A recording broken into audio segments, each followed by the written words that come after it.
bersama sambutan PJ Gubernur Jawa Tengah yang akan disampaikan oleh Asisten Pemerintahan dan Kesra Provinsi Jawa Tengah kepada Ibu Dr. Anda Emma Rahmawati MPU. Kami persilahkan.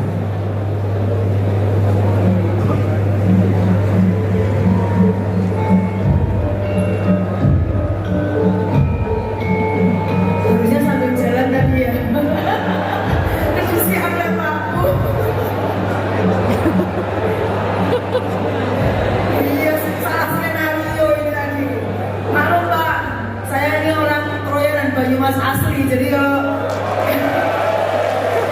mana yang juara umum tadi Banyumas? Ya. Orang Banyumas gitu bu, jadi ngomongnya kadang-kadang sama otaknya itu nggak sama, jadi cepetnya bukan main. Gitu ya Pak, yang Banyumas ya. Bismillahirrahmanirrahim. Assalamualaikum warahmatullahi wabarakatuh. Waalaikumsalam. Selamat pagi dan salam sejahtera untuk kita semua.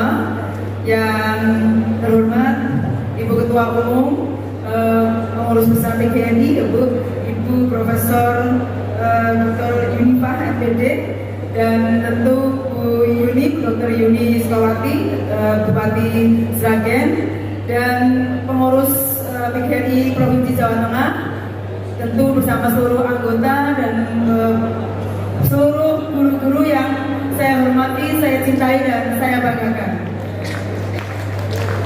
Puji syukur kita panjatkan kehadirat Allah SWT, kita bisa bertemu di pagi hari ini, dan tentu saya memohonkan maaf Bapak PJ Gubernur karena beliau 3 hari ini mendampingi Bapak Mendagri. Tadi malam beliau baru sampai, kemudian hari ini dan besok ada acara di Semarang, sehingga karena kalau tidak mendampingi kan itu Mendagri gitu. Dan ini PJ kan penilaian Senin, nanti penilaian Bu, soalnya 3 bulan tuh, jadi gak harus mendampingi, nanti kalau nggak mendampingi bisa bayar. Wajib gitu. Ya, jadi menugaskan saya untuk mewakili beliau. Jadi Ibu sekalian, tentu saya ingin mengucapkan pertama adalah selamat ulang tahun PGRI yang ke-78 dan Hari Guru. Dan tentu saya sebagai pribadi gitu ya, menyampaikan terima kasih sekali kepada para guru yang sudah mengajarkan sejak saya TK sampai saya di perguruan tinggi. Terima kasih sekali gitu, hormat.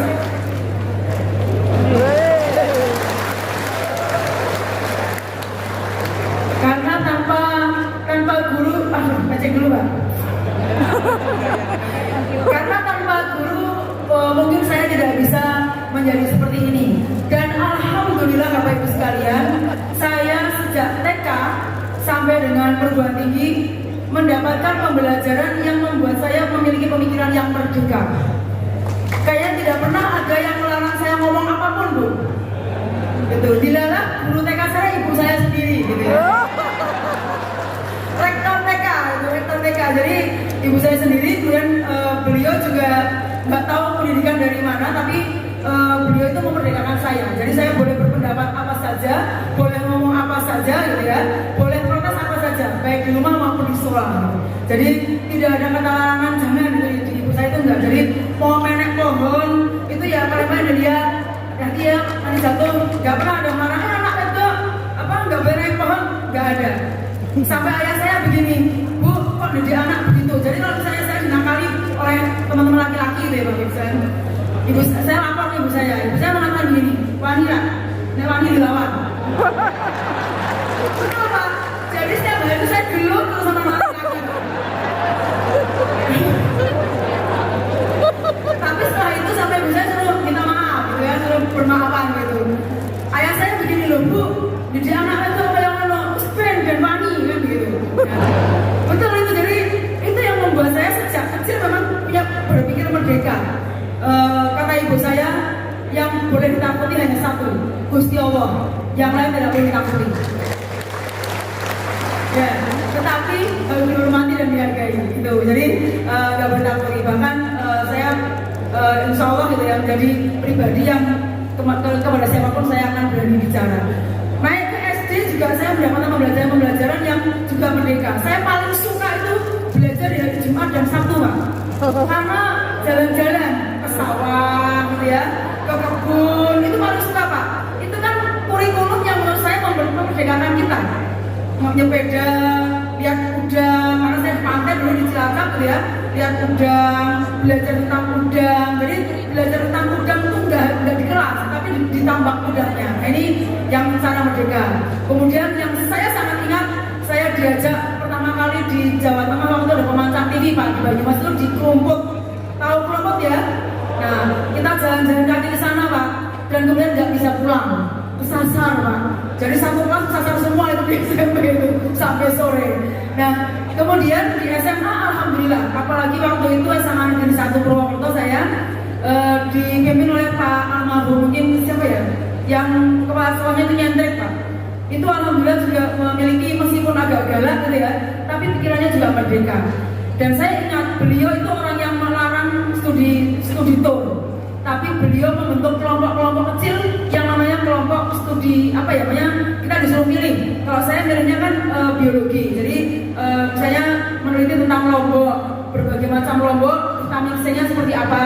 Ada kelompok pencinta alam, jadi tidak ada piknik waktu itu, tapi yang ada kelompok-kelompok belajar yang kemudian mengembangkan menulis sesuatu menjadi karya ilmiah. Di perguruan tinggi, alhamdulillah saya di UGM juga itu adalah kampus yang merdeka, gitu kan? Kampus yang sangat merdeka, setiap hari demo, gitu kan? Di UGM. Dan di UI di S2 saya belajar di kajian gender waktu itu malah merdeka lagi Pak, karena yang belajarnya adalah feminisme gitu ya. Saya bahkan setiap hari diajarin demo Pak, demo di kedutaan besar Amerika, demo di kedutaan besar Arab gitu ya, protes tentang TKI dan sebagainya. Jadi dilalah saya dapat pembelajaran yang sangat merdeka, dan itu semuanya karena guru. Kalau guru saya tidak seperti itu, maka saya tidak bisa menjadi seperti ini gitu. Saya jadi minta ngomong itu juga karena guru Pak. Katanya kamu kok cerdas ya. Baik, Bapak Ibu sekalian saya hormati, sesuai dengan temanya tentang transformasi, saya pikir ini memang menjadi tugas kita semua. Tidak hanya guru yang bertransformasi, tapi kita semua harus bertransformasi. Terutama guru itu jadi sangat penting. Kenapa Pak? Karena guru itu menciptakan seperti saya. Nah, kami ini PNS yang di pemerintahan Bapak Ibu sekalian, itu punya PR yang sangat berat. Karena apa? Kita harus punya cita-cita untuk memberdayakan masyarakat di 2045, menciptakan Indonesia Emas 2045. Sementara di ASN kita Pak, itu sepuh-sepuh Pak, tua-tua, kolonial kayak saya ini, kadang-kadang nggak paham. Contoh aja Pak Ariel Pak, ketika kita mengembangkan UKM, ternyata menurut anak muda, K-pop, tahu ya Pak, K-pop ya? K-pop. Nah, menurut mereka itu industri Pak, industri dan usaha Pak. Saya tuh nggak nyandar. Kepala Dinas Koperasi UKM waktu itu, K-pop itu usahanya kita gitu loh. Usahanya itu K-pop itu saya sampai lihat K-pop itu apa sih gitu ya. Saya sampai nonton Pak K-pop. Terus usahanya apa itu K-pop saya gitu. Ya itu Bu, muanya kan beda dengan yang mua biasa. Tata rambutnya, kemudian pakaiannya yang cosplay. Ya Allah sebenarnya ya gitu ya. Ini yang mereka hadapi ke depannya seperti itu. Dan Bapak Guru pasti kan yang akan kemudian menciptakan mereka menjadi seperti apa di tahun 2045. E-sport Pak, e-sport itu saya pikir itu hanya main game. Anak saya itu sering main game gitu, e-sport. Ternyata itu di dalamnya ada 15 subsektor usaha e-sport. Nah, mungkin SMK yang mengembangkan e-sport itu bisa mengembangkan 15 subsektor usaha di dalam e-sport. Banyak Pak, saya nggak tahu mudeng. Itu urusannya anak muda yang kadang-kadang bahasanya saya nggak mudeng, nggak nyambung gitu. Nah, itu yang sehingga transformasi ini menjadi sangat penting karena yang kita hadapi seperti anak-anak yang sangat berbeda. Contoh ini ya Bapak Ibu sekalian, anak saya yang SMA, yang sekarang baru semester 2 di Undip gitu ya. Waktu itu masih SMA, terpautnya nggak jauh dengan ayahnya Pak. Ngomong soal cashless sama transfer uang itu bisa menjadi bertengkar Pak. Bapaknya itu ya kirimnya uang, ya sudah ini tak kasih cash kan gitu kan, nggak mau gitu kan. Dan terus apa? Dikirim pakai mobile banking. Bapaknya nggak punya mobile banking dan nggak bisa mobile banking.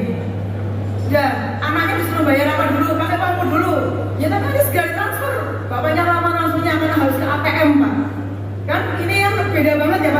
generasi. Nah, ini yang tentu harus menjadi perhatian para guru, bagaimana transformasi ini memang bisa menciptakan generasi yang di tahun 2045 nanti siap menjadi generasi yang menghadapi tantangan apapun. Karena saat ini Bapak Ibu sekalian, yang dikhawatirkan generasi milenial adalah apa yang akan terjadi di tahun 2045.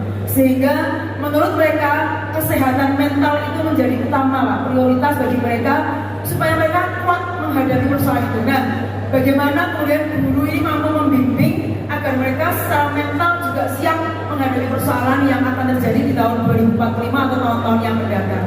Kemudian yang berikutnya, sebelum dua hal lagi yang saya sampaikan, saya titip Bapak Ibu sekalian, mari kita menciptakan kerukunan di sekolah sesuai yang sedang digerakkan oleh Ibu Kepala Dinas Pendidikan. Ayo rukun, dengar ya Pak ya? Ya, hapuskan bullying, hapuskan kekerasan dalam bentuk apapun, baik dari murid kepada guru, guru kepada murid, atau siapapun di lingkungan sekolah. Mari kita ciptakan sekolah yang aman dan nyaman bagi seluruh penghuninya. Setuju Bapak Ibu?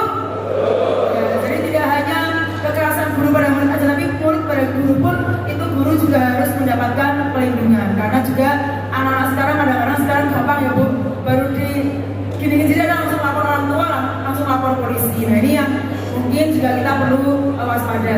Kekerasan seksual di sekolah juga banyak Bapak Ibu sekalian. Saya titip sekali masing-masing sekolah bisa menciptakan iklim yang kondusif untuk anak-anak. Kemudian satu yang berikutnya adalah tentu saya mohon Pak, kalau saya rapat disiplin pegawai Pak, kalau saya rapat disiplin pegawai itu yang paling lama ngomongin tentang disiplin adalah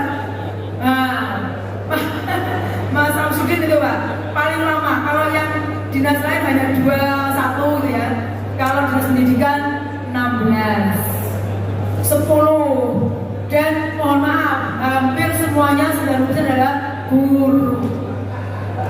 Rata-rata mereka nggak paham tentang peraturan perkawinan, tentang peraturan undang-undang kepegawaian. Mereka nggak paham.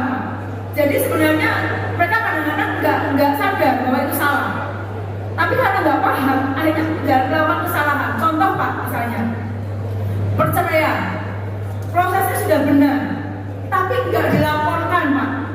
Dilaporkan secara lisan kepada kepala sekolahnya sudah nggak paham, nggak meminta mereka untuk lapor ke BKD.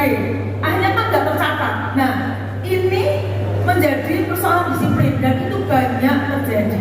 Nah, ini saya mohon kepada Bapak Ibu, mungkin kepala sekolah, mungkin mari kita sosialisasikan tentang undang-undang kepegawaian sehingga bisa meminimalisir tindakan indisipliner dari para guru. Terakhir, Bapak Ibu sekalian, mudah-mudahan harapan PGRI tadi tentang sertifikasi P3K, mudah-mudahan ini bisa tercapai di tahun 2024 ya, karena memang di tangan Bapak Ibu lah nasib generasi kita akan jadi seperti apa. Sekali lagi, selamat Hari Guru, selamat Hari PGRI yang ke-78, jayalah guru Indonesia. Semangat para guru, terima kasih. Saya tepuk tangan yang meriah untuk para guru. Terima kasih. Wabillahi taufiq. Assalamualaikum warahmatullahi wabarakatuh.